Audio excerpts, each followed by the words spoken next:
ሀምብል አለ ከቻለን ቶሎ ቶሎ እናፍጥነው። እሺ ሀምብል። እሺ ከአንድ እስከ 5 ምረጥልኝ። አንድ። እሺ 13 ጥያቄ አለ። ቁጥር ጥራልኝ። ሁለት ተጠይቋል። አሁን 5። ጥሩ 5። እሺ የመዳንን ሂደታዊነት በመጽሐፍ ቅዱስ አሳይ። እሺ መዳን በ3 ይከፈላል በእኛ ቤተክርስቲያን ውስጥ። እሱም ድነናል፣ እንድናለን፣ ደግሞ ድነናል፣ እየዳንን ነው፣ እንድናለን። ድነናለን ስናነሳ የምንጠቅሰው ጥቅስ ኤፌሶን 2:8 ነው። ጸጋው በእምነት አድኗቸዋል፣ ይህም የእግዚአብሔር ስጦታ ነው እንጂ ከእናንተ አይደለም፣ ማንም እንዳይመካ ከስራ አይደለም የሚለው ይነሳል። እየዳንን ነው ስንል ደግሞ የፊልጵስዩስ 2:12 ይጠቀሳል። በፍርሃትና በመንቀጥቀጥ የራሳችሁን መዳን ፈጽሙ። ይህም ያስረዳናል። ድነት የሚጀምርና የሚፈጸም ነገር እንደሆነም ያሳየናል። እና ደግሞ ገና እንድናለን ስንል ደግሞ የምንጠቅሰው ጥቅስ እስከ መጨረሻ የማቴዎስ 24 ቁጥር 13 እስከ መጨረሻ የሚጸና ግን እርሱ ይድናል። ድነናል ስንል በእምነት አምነን ተጠምቀን ቅዱስ ቁርባን ስንሳተፍ እንድናለን።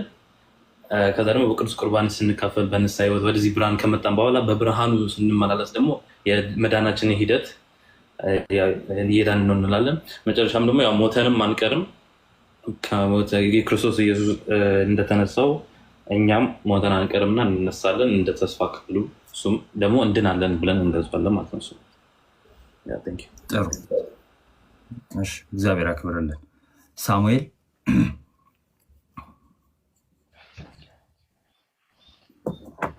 ይሰማል?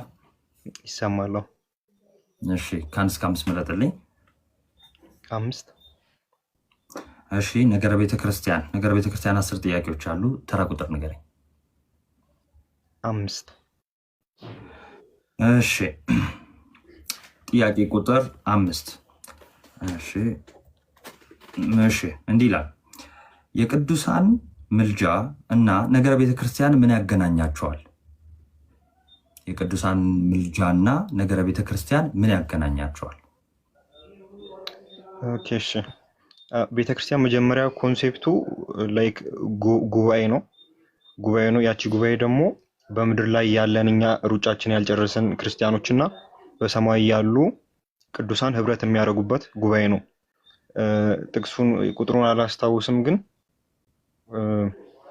ቅዱስ ጳውሎስ የሆነ ደርሳችኋል ምናምን ይልና ወደ መላእክት ማህበር ምናምን ወደ በኩራት ማህበር መላእክት ወዳሉበት የጻድቃን መንፈሶች ምናምን ወዳሉበት ከተማ ደርሳችኋል ምናምን ይልና ላይክ ቤተክርስቲያን ማለት አንድ ከተማ ውስጥ ሆና ቅዱሳን፣ ጻድቃን፣ ሰማዕታት፣ መላእክትም ያሉበት ምናምን እኛ ደግሞ እዚህ ምድር ላይ ያለን ድነታችን በመፈጸም ላይ ያለን ክርስቲያን ያለንበት ህብረት ነው። ድነታቸውን ሩጫቸውን ጨርሰው በሰማይ ያሉ ቅዱሳን አንድ አካል ስለሆነ ቤተክርስቲያን ላይክ ቤተክርስቲያን የክርስቶስ አካል ናት። ክርስቶስ ራሷ ነው የቤተክርስቲያን። እያንዳንዳችን ደግሞ ብልቶች ነን ማለት ነው። ስለዚህ አንዱን ብልት ያግዛል ማለት ነው። አንዱን ብልት እያገዘ ምናምን እኛ ሩጫችንን ያልጨረስነው እነሱ ሩጫቸውን የጨረሱ ቅዱሳን በጸሎታቸው እያገዙ ምናምን ድህነታችንን እንድንፈጽም ይረዱናል። ምንድነው በጠቅላላው ቤተክርስቲያን ጉባኤ ናት። ያቺ ጉባኤ ሩጫቸውን የጨረሱ ቅዱሳንና እኛ ያለንበት በክርስቶስ ኢየሱስ ራስነት ሁላችንም ተጋጥመናል በቅዱስ ቁርባኑ በኩል ላይክ ጳውሎስ ቆሮንቶስ ላይ አንዱን ስጋ እንካፈላለንና ምናምን ከዛ የተነሳ አንድ ነን ምናምን የሚልበት ፓርት አለ። ከቅዱስ ቁርባኑ የተነሳ ላይክ ቼን አለ፣ ጎልደን ቼን የሚባል ነገር ሁላችንም የተያያዝንበት ቼን አለ። በዛ ውስጥ ሩጫቸውን የጨረሱ ቅዱሳን ለኛ በጸሎት በማገዝ ምናምን ድህነታችንን እንድንፈጽም ይረዱናል። እሺ እግዚአብሔር አክብርልን። እንግዲህ በቃ የሚጨምረው ነገር ኖሮ አይደለም። በጣም ቆንጆ ነው። ምናልባት አርቲኩሌት ለማድረግ ያህል ሰማው ለሰው ጆሮ እንትን በሚል መልኩ ምንድን ነው ነገረ ቤተክርስቲያንና ምልጃን የሚያገናኘው? ነገረ ቤተክርስቲያን እንግዲህ አሁን ስለ ቤተክርስቲያን ስናወራ ቤተክርስቲያን የሰዎች የምዕመናን ጉባኤ ህብረት ወይም አንድነት ናት ተብሎ የለ። እንግዲህ ያውስ አንድነት ከሆነች እያንዳንዳችን ብልቶች ነን ተብሏል። ምንድነው አይንህ የሆነ ነገር ሲያስፈልገው እጅህ መጥቶ ያግዘዋል። ስለዛ አንዱ ልጅ ሌላውን ብልት ስለሚያግዝ በቤተክርስቲያን ውስጥ ያለን እያንዳንዳችን ብልቶች አንዳችንን እናግዛለን። የቅዱሳን ሲሆን እነሱ ሩጫቸውን ስለጨረሱ አሁን ሳሚ እንዳለው ሩጫቸውን ጨርሷል። ለእነሱ ምንም የሚያስፈልጋቸው ነገር የለም። አሁን እነሱ ሩጫ የለባቸውም። ስለዛ ሩጫቸውን ጨርሰው ከጌታ ጋር ሆነው ስለኛ እንደው ጸሎትን ያሳስባሉ። በጸሎት ያስቡናል። ስለዛ አንዱ ማገዝ ነው። ከነገረ ቤተክርስቲያን አንጻር የቅዱሳን መጃ አስተያዩት አንዱን የማገዝ ጉዳይ ነው። ከቤተክርስቲያን ስለማይወጡ ልክ በስጋው ሲለዩ ከኛ ቅዱሳን ከቤተክርስቲያን ይነጠላሉ? አይነጠሉም። ከቤተክርስቲያን የሚነጠሉ አይደሉም። ዕብራውያን ምዕራፍ 12 ጠቅሶ ነበር ሳሚ ወደዛች ወደ ሰማያዊቱ ኢየሩሳሌም የደረስንበትን የሚያስገርም ስፍራ ማለት ነው። አሁን ወደ እግዚአብሔር ከተማ ደርሳችኋል እንደተባለ አሁን ወደ እግዚአብሔር ከተማ ውስጥ ገብተናል። አንድ ከተማ ውስጥ ያለንን ሁላችን መላእክት፣ የቅዱሳን መንፈሶች፣ እኛ ራሳችን ሁላችን አንድ ላይ አንድ ከተማ ውስጥ ገብተናል። ስለዚህ አንድ ሲቲ ውስጥ ስላለ በመንፈስ ስናየው ማለት ነው። አሁን እንደዚህ በስጋ ስታዩት እላይና እታች አሜሪካና ኢትዮጵያ ምን አይነት ነገር ነው መስሎ የሚታያቸው አይደል? በመንፈሳዊ ዓለም ግን ክርስትና መንፈሳዊነት ነው እና በእምነት መነጽር ስናየው አንዲት ከተማ ውስጥ ያለ ትልቅ ኢምፓየር ነው የቤተክርስቲያን ማለት ነው። እና እዛ ላይ የሁሉ ዳኛ እግዚአብሔር አለ። የሐዲስ ኪዳን መካከለኛ የሚሆን ክርስቶስ ኢየሱስ ደግሞ አለ። ከአቤል ደም ይልቅ ወደሚናገር ወደ መርጨት ደም ደርሳችኋል ተብሎ እንደተነገረ ማለት ነው። እና እዚህ ውስጥ ያለ አንዱን የመርዳት ጉዳይ ነው ምልጃ። እንደዛ ነው። እሺ መተሳሰብ ማለት ነው። ልክ ቆሮንቶስ ላይ አንዱ አይን እጅን አታስፈልገኝም ቢሎ እንደማይችል አንዳችንን አታስፈልጉኝ ልንል አንችልም። ልክ እንደዛ በዛ ጋር በዋናነት ስለ ጸጋ ስጦታን የሚናገረው ግን ልክ እንደዚህ ያለ ነው ማለታችን ነው። እሺ ሌላኛውንማ አንቺ ነሽ መደብ ከአንድ እስከ 5 እሺ አሁን ቆይ አራት እሺ ነገረ ክርስቶስ እሺ ነገረ ክርስቶስ 12 ጥያቄ ያለው ከ12 ተራ ቁጥር አሁንም ደግሞ ከብዶኝ እሺ አሁንም 5 እሺ አይዞሽ አይከብድም። ጥያቄ ቁጥር 5 የጉባኤ ኤፌሶን መካሄድ ምክንያቱን አብራሪ።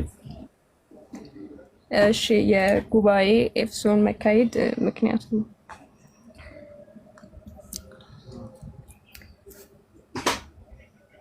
ጉባኤ ኤፌሶን ቆይ አንዴ ላስታውሰው። እውነት አውቀዋለሁ ላስታውሰው። እሺ ጉባኤ ኤፌሶን በ431 ዓመተ ምህረት ነው የተደረገው እና የጉባኤ ኤፌሶን ዋናው መካሄድ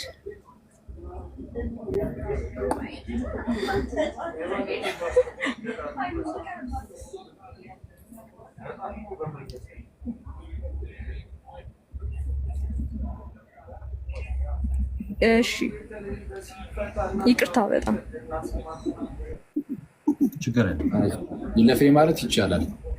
ያው ነጥብሽ 0 ነው ማለት ነው። አዎ ነጥብ ይወድቃል። ኧረ አይለፈኝ እና ቁጭ ብለን አንቺን እየጠበቀን እንሄዳል። ታይም እያያዛችሁ ነው ግን ኦኬ ፌር እንሆና ለሌሎችም ያው ደቂቄ ስለሆነ ችግር የለም። በአንዴ እንትን ነው የንስጥሮስ ክህደት ነው የመካሄዱ ዋናው ነው። የንስጥሮስ ክህደት ነው። ምንድነው ክህደቱን ምን ትልበል?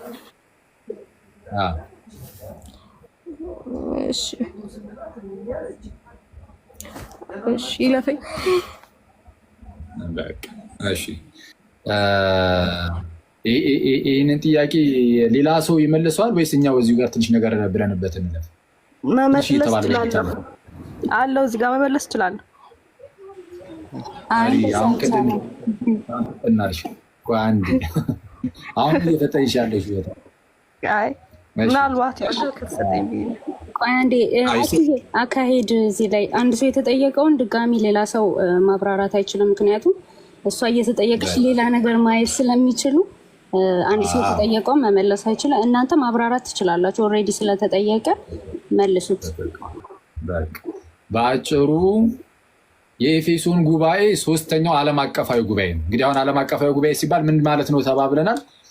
ጥንት ላይ በ5ኛው ክፍለ ዘመን በ4ኛው ክፍለ ዘመን አካባቢ በነዚህ በተለይ በሁለቱ ክፍለ ዘመናት ላይ በዓለም አቀፍ ደረጃ ያሉ እረኞች፣ ጳጳሳት፣ መምህራን በተለይ 5ቱ ፓትሪያርኬቶች እየተሰባሰቡ ጉባኤያትን ያደርጋሉ እና የመጀመሪያው የኒቂያ ነው። ቀጣይ የቁስጥንጥንያ፣ ቀጣይ ደግሞ የኤፌሶን ጉባኤ ነው። እነዚህ ሶስቱ በዓለም አቀፍ ደረጃ የተካሄዱ ጉባኤያት ናቸው በኤርሲያናችን ውስጥ እና በዚህ የኤፌሶን ጉባኤ የተደረገበት ምክንያት ምን ነበረ? የንስጥሮስ ክህደት ነበር በዋናነት። ንስጥሮስ የተባለ አንድ ሰው ተነስቶ ነበር፣ አንድ ፓትሪያርክ እና ተነስቶ ምን አለ? አንድ ሊቀ ጳጳሳት ኢየሱስ ክርስቶስ ሁለት አካል ሁለት ባህሪ ነው ብሎ ማስተማር ጀመረ እና ክርስቶስ ሁለት ባህሪ ነው፣ ድንግል ማርያምም የስጋው እናት እንጂ የአምላክ እናት ተብላ አትጠራም፣ ወላዲት አምላክ አትባልም እያለ በግልጽ ማስተማር ጀመረ። ከሱ በፊት ሁለት መምህራን ነበሩ፣ እነ ዲያድርስ የተባሉ እነ ጌዶር ኦፍ ታርሴስ እና ማን ነው ሰውዬ ማን ነበረ? በጌታስ የታርሰሱ ዲያድር እና የሞርሲስቲያው ማን ነበር? ቴዎዶር ኦፍ ሞርሲስቲያ የንስጥሮስ አስተማሪ ቴዎዶር ኦፍ ሞርሲስቲያ እና ዲያድር ኦፍ ታርሴስ። እነዚህ ሁለቱ ጥንታውያን ከንስጥሮስ ቀደም ብለው ንስጥሮሳዊ ትምህርትን ያስተማሩ ሰዎች ናቸው እና በኋላ ላይ ንስጥሮስ የእነዚህን ሰዎች ትምህርት ይዞ በግልጽ ማስተማር ጀመረ። በኋላ እንደ ቅዱስ ቄርሎስ ተነስተው ይህንን ነገር መልስ ሰጡ። በስተመጨረሻው የኤፌሶን ጉባኤ ተካሄደ በዓለም አቀፍ ደረጃ። ስለዚህ በዓለም አቀፍ ደረጃ የተካሄደው የኤፌሶን ጉባኤ ምክንያቱ የንስጥሮስ ክህደት ሲሆን ክህደቱም ክርስቶስ ሁለት አካል ሁለት ባህሪ በማለቱ እመቤታችንም ወላዲት አምላክ አይደለችም በማለቱ ነው በአጭሩ። እሺ ቀጥል። እሺ ቃል ተሰማለ። አይ ቲንክ እሺ ሳራ የቀድሞ ተጠያቂ ነሽ መሰለኝ። አዎ ገብቻለሁ። እሺ እንኳን ተሰማታሽ። እሺ ከአምስቱ መደብ ከ1 እስከ 5 ምረጭ። መጀመሪያ 5 ነገረ ቤተክርስቲያን ነው። እሺ በነገረ ቤተክርስቲያን 10 ጥያቄዎች አሉ። ከ1 እስከ 10 ጥያቄ ምረጭ። 8 ጥሩ። እሺ ጥያቄ ቁጥር 8 ቤተክርስቲያንን ለማነጽ ከመንፈስ ቅዱስ ከተሰጡ ስጦታዎች ውስጥ ሁለቱን ጥቀሽ። ቤተክርስቲያንን ለማነጽ የመንፈስ ቅዱስ ስጦታ ተሰጥቷል። ከነዛ ውስጥ ሁለቱ ከመንፈስ ቅዱስ ስጦታዎች ውስጥ ማለት ነው። ከስጦታዎች ውስጥ አንደኛ ምንድነው? የክርስቶስ ልጆችን የመምራት ችሎታ፣ የጸጋ ስጦታዎች ነው እየተባለ ያለው። የመንፈስ ቅዱስ የጸጋ ስጦታዎች ውስጥ በቤተ ክርስቲያን ውስጥ የጸጋ ስጦታዎች ይቅርታ፣ ይሄ ለፈኝ ጥያቄ እውነት አላውቀውም። እሺ ቤተክርስቲያንን ለማነጽ አንዱ መንፈስ ያው የራሱ መንፈስ ለእያንዳንዱ ብልት እንደ እርሱ ፈቃድ ጸጋዎችን ይሰጣል። እንግዲህ ቤተክርስቲያን አንድ አካል ናት። ልክ አንደኛ ቆሮንቶስ ምዕራፍ 12 ቁጥር 27 ላይ እንደተነገረው እናንተ የክርስቶስ አካል ናችሁ፣ እያንዳንዳችሁን ብልቶች ናችሁ እንደተባለ አንድ አካል ኖሮ እያንዳንዳችን ደግሞ ብልቶች ነን። ልክ በአንድ ስጋ ላይ እንዳለ አፍንጫ፣ ጆሮ፣ አይን፣ እጅ፣ እግር ልክ እንደዛ እኛም አንድ አካል ሆነን ክርስቲያኖች ሁላችን እያንዳንዳችን ደግሞ ብልቶች ነን እና ለእያንዳንዳችን ደግሞ አንዱ መንፈስ ቅዱስ ማለት ነው የጸጋ ስጦታዎችን ይሰጣል። የማስተማር፣ የመፈወስ፣ የዝማሬ፣ በልሳን መናገር፣ በልሳን የተነገሩ የመተርጎም፣ መናፍስትን የመለየት ምናምን እና የመሳሰሉትን ማለት ነው። ይህ አንደኛ ቆሮንቶስ ምዕራፍ 12 ላይ በስፋት ተዘርዝረዋል። እነዚህ ሁሉ ሲሰጡ ቤተክርስቲያንን ለማነጽ ነው እና ልክ እንደዛ ማለት ነው። እሱ ነው። እሺ ጥሩ ቃል ተሰማለ። ሄለን ጥያቄዋ እንትን ይሄ ነው መሰለኝ አይደለ? መንፈስ ነው። እሺ ቀጥሉ። አንደኛ ቆሮንቶስ 12 ይነበብ። እሺ አሁን አክ ያለውን ማለት ነው ከስር ላላችሁ እሺ ሄለን አለሽ? አለ። እሺ ከአንድ እስከ አምስት ምረጭልኝ። 3 ነገረ ስላሴ ወይ ምስጢረ ስላሴ። እሺ ከ14 ጥያቄዎች አሉ፣ ምረጭልኝ ከአንድ እስከ 14። 12 እሺ እንዳይጠፋ እዚህ ላይ እንጻፈው። እሺ ጥያቄ ቁጥር 12 የወልድ አምላክነትን ከመጽሐፍ ቅዱስ አስረጂ።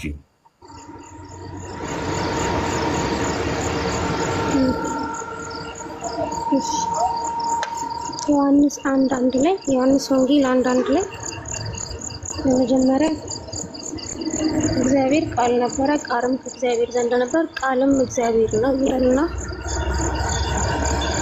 የሚረብሽ ድምፅ አለ። ትንሽ ቶሎ ካልሽ ችግር የለውም፣ ወደ እንትን ታደርጊው እና ቃልም እግዚአብሔር ነበረ ስለሚል እግዚአብሔር ነው ብለን እንወስድ እንችላለን። እሺ ሌላ የምትጨምራለህ? ሌላ ዕብራውያን 1:2 ላይ ዓለማቱን በፈጠረው በልጁ ሌላው ጥቅስ ሙሉ ስላልሸመደድኩ አላውቅም። ጥቅሶቹን ቃል በቃል እንትን ባቲም ሀሳቦቹን የምታውቂያቸውን ሀሳቦች መናገር ይቻላል። የምጨምሪው ካለ አሁንም ጨምሪ ሀሳቦቹን ቢያንስ። አሁን ለምሳሌ ዕብራውያን 1:2 ብለሽ ዓለማትን በፈጠረበት በልጁ በቃ ይህ ቃል በቃል ነው ራሱ እንደሚያርሹ ማለት ይቻላል። እና ቆንጆ ነው። ሌላም እንደዚህ የምታስታወሽው በሀሳብ ደረጃ ምናምን ካለ የመጽሐፍ ቅዱስ ክፍሉን እየተናገርሽ ቢያንስ ቃል በቃል ባቲውም ሀሳቡን እንድትይው ማለት ነው። እሺ ቲቶ 2:13 ላይ አምላካችን መድኃኒታችን ኢየሱስ ክርስቶስ ምናምን ያለ የሚቀጥለው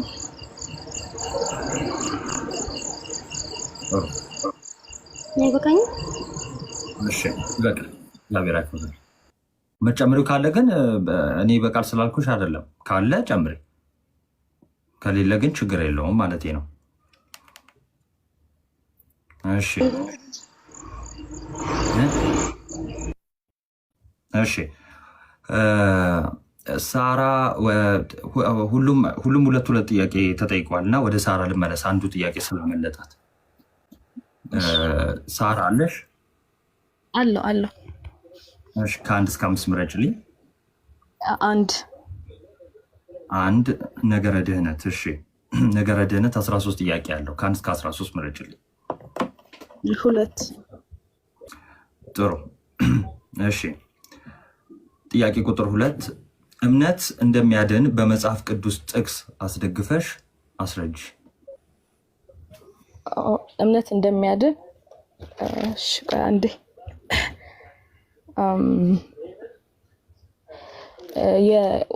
ወደ ኤፌሶን ሰዎች ምዕራፍ 2 ከቁጥር 8 እስከ 9 ላይ በክርስቶስ ታምነን እንደምንድን ማለት በስራ እንዳንመካ ያስረዳናል። እዛ ላይ ይሄ ነው። እሺ እንጨምራለን። አይ ይሄ ነው ያስታወስኩት። እሺ ጥቅሱን የጠቀሰችውን ጥቅስ ላንብና አኪ የምትለው ካለ እንትን ይባል። ኤፌሶን 2:8 ላይ ጸጋው በእምነት አድኗቸዋልና ይህም የእግዚአብሔር ስጦታ ነው እንጂ ከእናንተ አይደለም፣ ማንም እንዳይመካ ከስራ አይደለም የሚለው ክፍል ነው። ናወርታል። አዎ ጥሩ ነው። ኤፌሶን 2:8 ላይ ጸጋው በእምነት አድኗቸዋል፣ ይህም የእግዚአብሔር ስጦታ ነው እንጂ ከእናንተ አይደለም፣ ማንም እንዳይመካ ከስራ አይደለም ብሏል። ስለዛ እምነት ለድህነት እንደሚያስፈልግ ይህ በጣም በግልጽ የተቀመጠበት ክፍል ነው። ግን ስለ እምነት መጽሐፍ ቅዱሳችን በጣም በሰፊው ይናገራል። ጌታችን ኢየሱስ በጣም ፌሚሊየር የሆነ ጥቅስ አለ አይደል እንዴ? በእርሱ የሚያምን ሁሉ የዘላለም ሕይወት እንዲኖረው እንጂ እንዳይጠፋ እግዚአብሔር አንድያ ልጁን እስኪሰጥ ድረስ ዓለምን እንዲወዶታል። ዮሐንስ 3:16 ለምሳሌ። እዛው ጋር ዝቅ ብሎ ቁጥር 18 ላይም በእርሱ የሚያምን የዘላለም ሕይወት አለው፣ በእርሱ የማያምን ግን በአንዱ በእግዚአብሔር ልጅ ስም ስላላመነ አሁን ተፈርዶበታል እያለ ይናገራል። እዛው ዮሐንስ ወንጌል መለስ ብለን ምዕራፍ 1 ቁጥር 12 ላይም ከቁጥር 11 ጀምሮ ወደ ገዛ ወገኖቹ መጣ፣ የገዛ ወገኖቹ ግን አልተቀበሉትም። ለተቀበሉት ግን በስሙም ለሚያምኑት ለእነርሱ የእግዚአብሔር ልጆች የሆኑ ዘንድ ስልጣን ሰጣቸው እያለ ይናገራል። ቅዱስ ጳውሎስ እንደዚሁ በሮሜ መልእክቱ ላይ በጣም በሰፊው ምዕራፍ 3 ምዕራፍ 4 በጣም በሰፊው ይናገራል። ለምሳሌ ምዕራፍ 3 ከቁጥር 23 ጀምረን ስንመለከት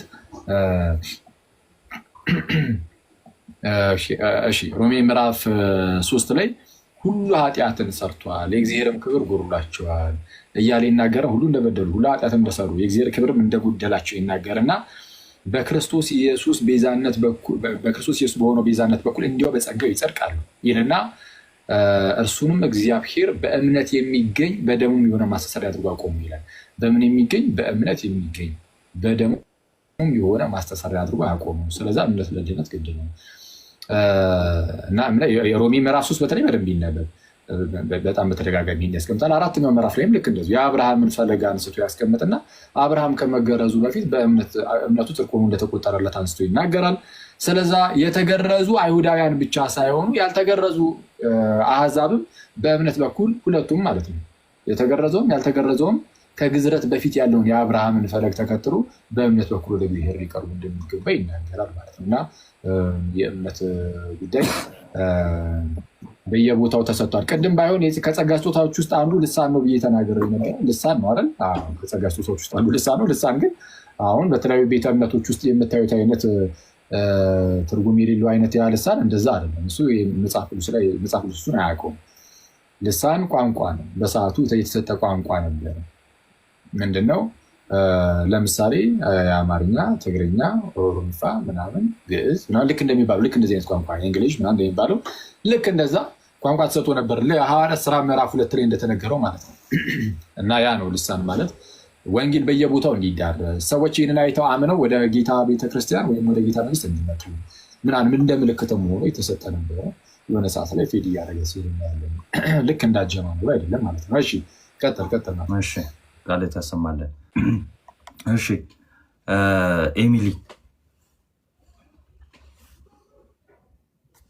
ኤሚሊ አለሽ? ይሰማል አይሰማም? እሺ ወደ ሳራ ልሂድ። ኦኬ መጣሽ? አይሰማም ድምፅሽ? ኮኔክሽን ነው መሰለኝ። ይሰማል አሁን እኔ ጋ ይሰማል። እሺ አሁን ይሰማሻል? እሺ ከ1 እስከ 5 ምረጭልኝ።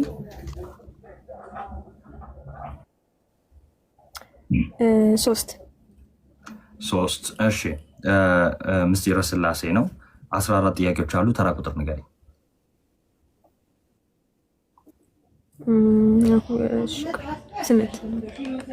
ተራ ቁጥር 8። እሺ እንዲህ ይላል። እሺ ኦርቶዶክሳዊት ቤተክርስቲያን ውስጥ ትምህርተ ሥላሴን የሚደግፉ የመጽሐፍ ቅዱስ ጥቅሶች የትኞቹ ናቸው? ኦኬ ከመጽሐፍ ቅዱስ ጥቅስ ትምህርተ ሥላሴን የሚደግፉለት ወይ ደግሞ ስለ ትምህርተ ሥላሴ የሚያብራሩ ጥቅሶች ማለት ነው።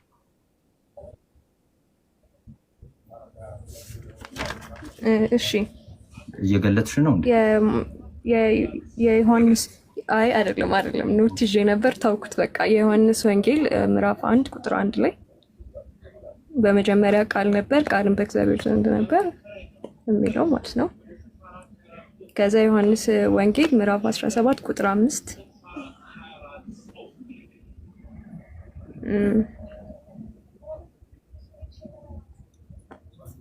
እነዚህ ናቸው ለጊዜው ማስታወስ የቻልኩት። ሁለተኛ ጥቅስ ደግማለች፣ ተቋርጣብኝ ነበረ። ዮሐንስ ወንጌልና ምንድን ነው ያለችው? ሁለተኛ ጥቅስ አልኩኝ እኮ ዮሐንስ ወንጌል ምዕራፍ 17 ቁጥር 5 ላይ ጨምራለን። ቆይ አንድም አስታወስኩ። ዮሐንስ ወንጌል ቁጥር 14 ምዕራፍ 14 ቁጥር 16 ላይ ምንድን ነው የሚለው? እነዚህ ሶስቱ ናቸው። አይ እንትን ነው በዛው ጥቅስ ሌላም አለኝ ማስ 28 ቁጥር 19 ላይ ላንብበው፣ ጥቅሱን ላንብበው። እሺ ለሁለት ነው የምትካፈሉት መስጠት ያለሙ ወይስ ብቻ? እኔ ብቻዬን ነኝ። የምታግዝሽ ስልጅ እሺ ላንብበው አይደል? እሺ አንብቢ። ለብቻችሁ እሺ ተጥተሉ ለቀለል አድርጋችሁ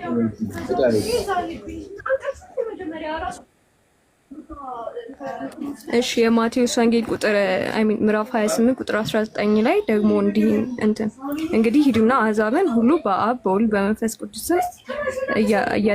እያጠመቃችሁ ደቀ መዛሙርቴ አድርጓቸው የሚለው ጭምር። እሺ በት የተወሰነ አይደል? በቂ ነው መሰለኝ። ያ እንግዲህ የሥላሴን ትምህርት የሥላሴ ትምህርትን የምናስረዳባቸው የመጽሐፍ ቅዱስ ክፍሎች በጣም በርካታ ናቸው። እንደሚታወቀው አሁን ኤምሊ ካለቻቸው ውስጥ የመጀመሪያ ቃል ነበረ፣ ቃልም በእግዚአብሔር ዘንድ ነበረ፣ ቃልም እግዚአብሔር ነበረ የሚለው እነዚህ አሁን ቃል ከእግዚአብሔር ጋር ነበረ ወይም በእግዚአብሔር ዘንድ ነበረ ስለሚል ቃል ከእግዚአብሔር የተለየ አካል እንደሆነ ያሳያል። ከእግዚአብሔር የተለየው ያ አካል ቃል ራሱ ደግሞ እግዚአብሔር እንደሆነ እዛው ጋር ቃልም እግዚአብሔር ነበረ ብሎ ስለሚናገር ቃል የተለየ አካል ግን ደግሞ እግዚአብሔር እንደሆነ ደግሞ አሳይቶናል። ሌላ እግዚአብሔር ነበረ አይደለም ጋር የሚለው ቃልም ሌላ እግዚአብሔር ነበረ አይልም። ምክንያቱም ቃል ሌላ እግዚአብሔር አይደለም፣ ከአብ ጋር አንድ እግዚአብሔር ስለሆነ ቃልም እግዚአብሔር ነበረ ብሎ ነው የሚናገረው። ሌሎች ክፍሎች በጣም በርካታ ናቸው። እነዚህ ዮሐንስ 17 ላይ የሚተባለው ዓለም ሳይፈጠር በአንተ ዘንድ በነበረኝ ክብር አንተ በራስ ዘንድ አክብረኝ ይላል። ዓለም ሳይፈጠር በአንተ ዘንድ በነበረኝ ክብር፣ ስለዛ ዓለም ሳይፈጠር በእርሱ ዘንድ ክብር ነበረው። ስለዛ አካል የሌለው ነገር ክብር ነበር ኑሮ ተቀምጧል አይባልም። ስለዛ ዓለም ሳይፈጠር በአንተ ዘንድ በነበረኝ ክብር አንተ በራስ ዘንድ አክብረኝ ብሎ ሲናገር ነው ያለን ጌታችን ኢየሱስ። ከመንፈስ ቅዱስ ጋር በተያያዘም እነዚህ ዮሐንስ ወንጌል ምዕራፍ 14 ምዕራፍ 15 ምዕራፍ 16 እነዚህ በተለይ ሶስቱ የማጽናኛ ምዕራፎች ይባላሉ። ጌታችን ተለይቷቸው ሊሄድ ስለሆነ ሐዋርያቱን ግን ደግሞ መንፈስ ቅዱስን ይልክላቸዋል። ወላጆች እንደሌላቸው ልጆች እንደዚሁ አይተዋቸው።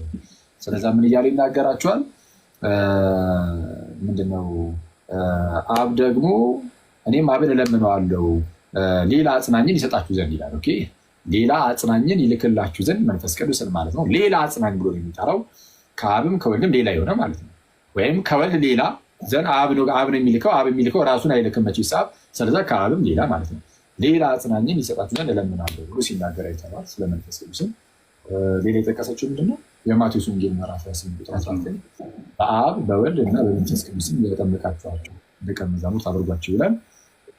አብ ወልድ መንፈስ ቅዱስ ብሎ ሶስቱንም አካላት ይጠራና ከዛ በኋላ ስም ይላል። ስሞች ሳይሆን ስም ይላል። የአብ ወልድ መንፈስ ቅዱስን በአንድ ስልጣን ሲጠራ ማለት ነው። አንድ ስልጣን እንዳላቸው ሲናገር በአብ በወልድ በመንፈስ ቅዱስ ስም ብሎ ይናገራል። ለምሳሌ በጠቅላይ ሚኒስትሩ ስም እንዲህ ተደረገ ቢባል በእርሱ ስልጣን ማለት ነው። በጠቅላይ ሚኒስትሩ ስም እንዲህ ተደረገ ቢባል በእርሱ ትእዛዝ፣ በእርሱ ስልጣን ማለት ነው። ስለዛ በአብ በወልድ በመንፈስ ቅዱስ ስም ሲባል በአብ ወልድ መንፈስ ቅዱስ ስልጣን ማለት ነው። ስም የሚለው ስልጣንን ያመለክታል፣ አንድነትን። ስሞች ስላላለ አንድ ስልጣን እንዳለ ያመለክታል። ቅዱስ አትናቴዎስ በዚህ መልኩ የሥላሴን ትምህርት ያስረዳል። ሌሎች በጣም በርካታ ክፍሎች አሉ። ያው የጠቀሰችው ይህንን ስለሆነ ለጊዜው ችን ተጠቅሳ ካለፈ በቂ ነው። እሺ ቃለት ያሰማለን። እሺ ሄለን ሳራ ወርዳለች። ኔትወርክ ነው የሚሆነው። ሄለን አለሽ? ሶስተኛ ጥያቄ ሄለን ከአንድ እስከ 5 ምረጭልኝ። 2 እሺ ሀልዎተ እግዚአብሔር 10 ጥያቄዎች አሉ ከ1 እስከ 10።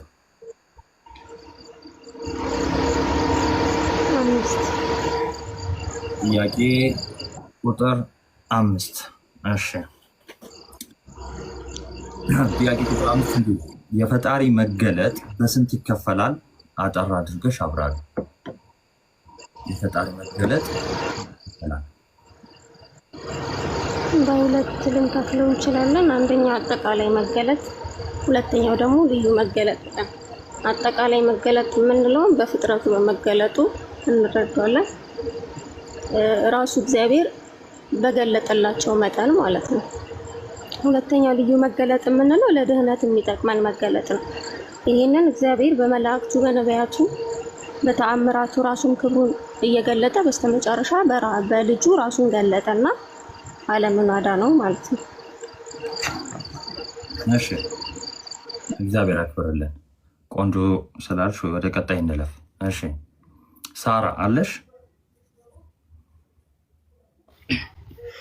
እሺ ከአንድ እስከ 5 መረጭልኝ። 2 እሺ 10 ጥያቄዎች አሉ። ከአንድ እስከ 10 10 እሺ ጥያቄ ቁጥር 10 ለህፃናት ልጆች እግዚአብሔር መኖሩን እንዲያውቁ እንዴት ይቻላል?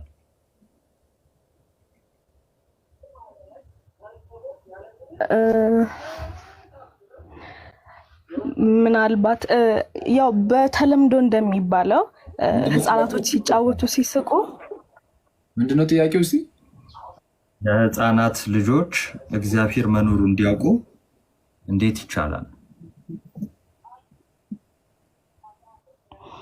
እሱ ልጆች እያሉ በተለይ በአራስነት እድሜያቸው መነጋገር በማይችሉበት ጊዜ እኛ በማናየው መልኩ እንደሚታያቸው ይነገራል።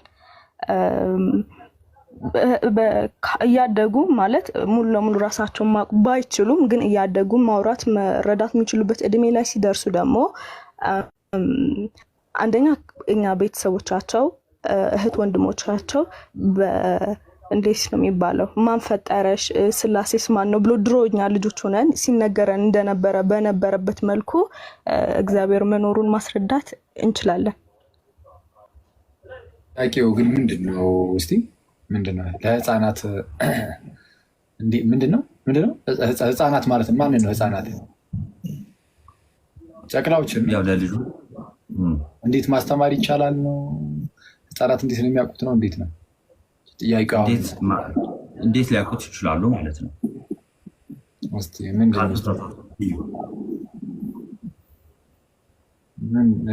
አሁን እኔ አስተማርኩት አላካተትኩትም። ይቅርታ አያኪ፣ ይሄ ትሪክ ኮስችን ነው። አንተ ውስጥ ያለ አይደለም። እኛ ትሪኪ ብለን ያስገባነው ነው። ሌሎችም አሉ ትሪክ ኮስችኖች እና ህፃናት እግዚአብሔር መኖሩን እንዴት ሊያውቁ እንዴት ልናስረዳቸው እንችላለን ነው መልሱ። እዛው ላይ ያለ እንግዲህ እናቱ ያየውን አይቶ ነጥብ መስጠት ይችላል። ግን አንተ ያስተማርካቸው ውስጥ አይደሉም። እንደ ትሪኪ ብለን ያስገባነው ነው። እንደ ጄኔራል ማለት ነው። እሺ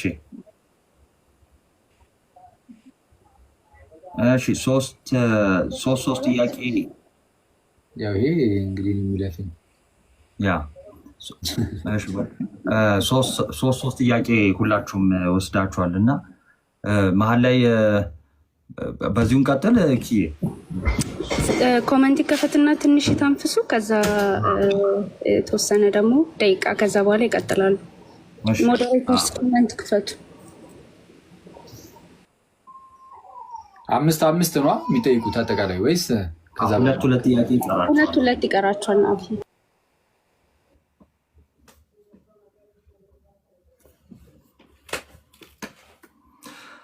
እሺ የእረፍት ሰዓት እና እንዴት ናችሁ?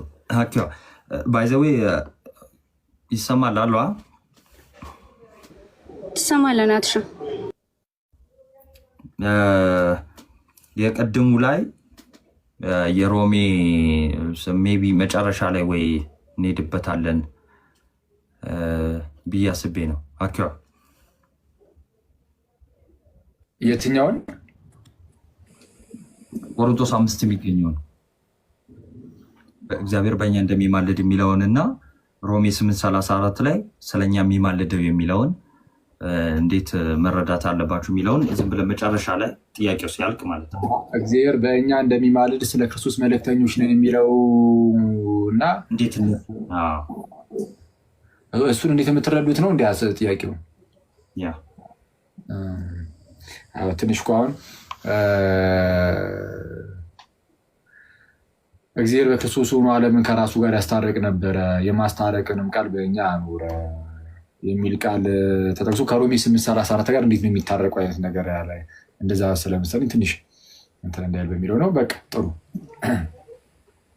ሁለቱ ላይ አሁን ምልጃም የሚልም ስላለ የጥያቄው ዓላማ ምንድን ነው? አሁን እንደዚህ አይነት ነገር ስናገኝስ እንዴት ነው የምንረዳው የሚለው ነው። ፕላስ ደግሞ በእኛም አኖረ ይላል የማስታረቅን ቃል እና ያንንም እንዴት ነው የሚለውንም በዛው ዝም ብለን አያይዘን መጨረሻ ላይ እንሄዳለን ማለት ነው። ባይዞ ይሄ ክፍል ያው የረፍት ሰዓት ነው ብዬ ነው። ባይዞ ይህን ክፍል አንዳንድ ሰዎች የቃላት እንትን ነው ምናምን የሚል ነገር ላይቭ ላይ ገጥሞኝ ነበረ እኔም ራሱ ማለት ነው። እንደሚማለድ እና እንደሚማልድ የሚለው ይሄ የቃላት መጽሐፍ ቅዱሱ ላይ ተሳስቷል የሚል ነገር አንዳንድ ሰዎች ያነሳሉ። ቃሉ በቃል ደረጃ እንደሚማልድ ነው የሚለው ማለት ነው።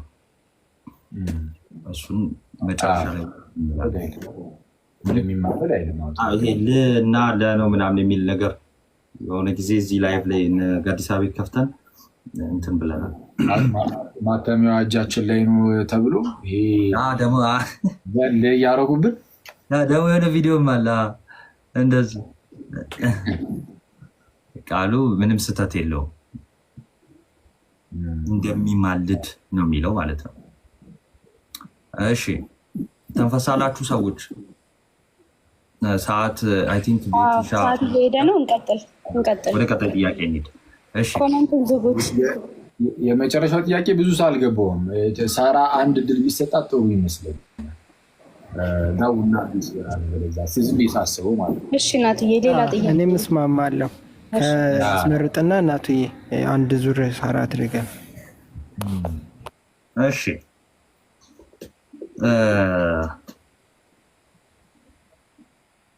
ያሽ ከ1 እስከ 5 ሳርቾ ምርጭ ሊመደብ 3 እሺ 3 ነገረ ስላሴ ነው። 14 ጥያቄዎች አሉ። ተራ ቁጥር ንገረኝ። 1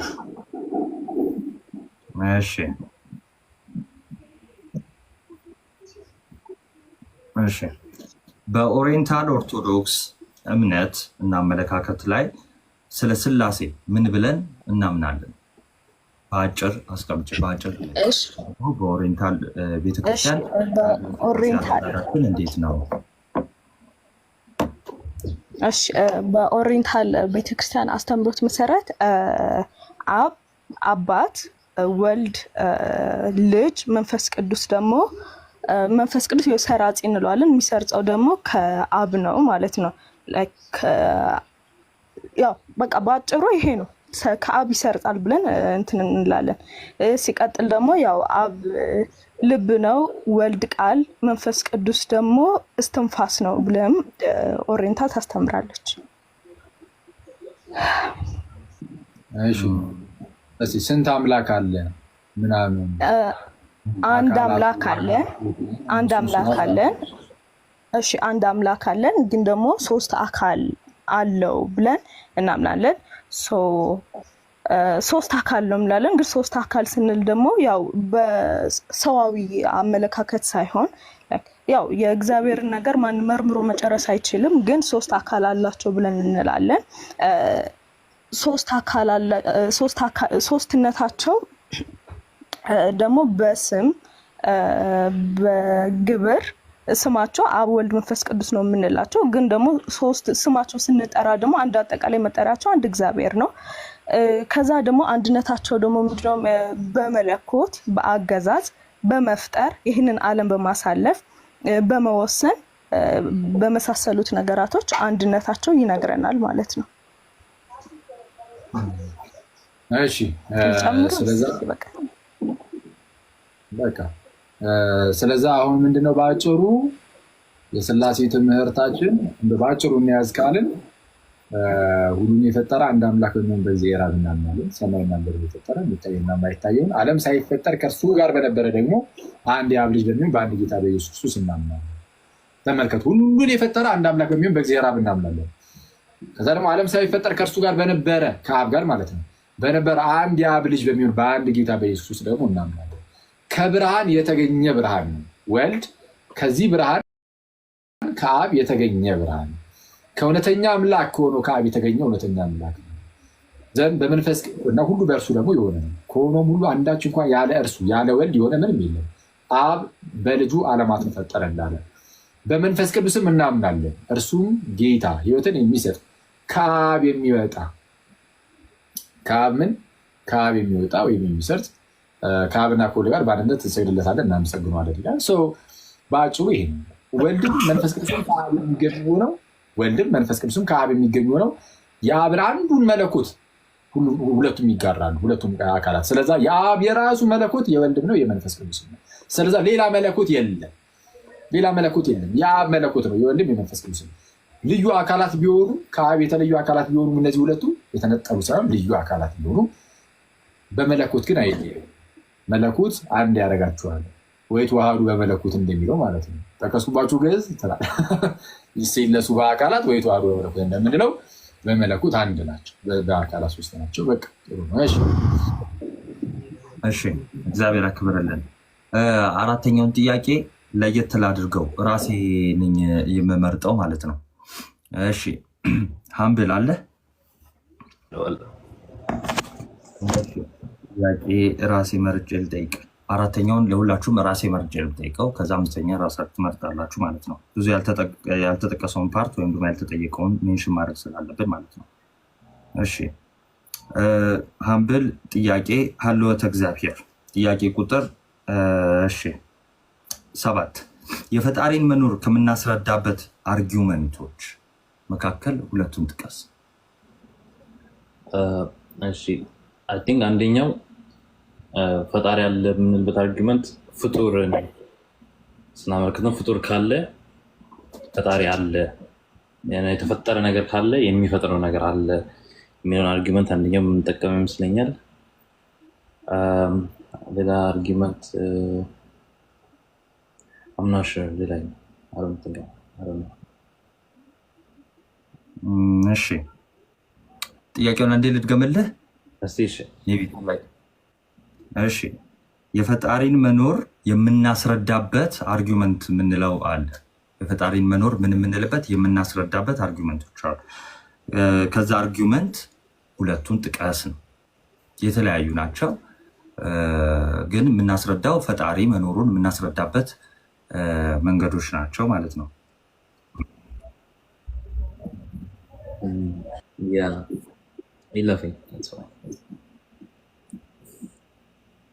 ጥያቄ ለእኔ ማርክ እችላለሁ?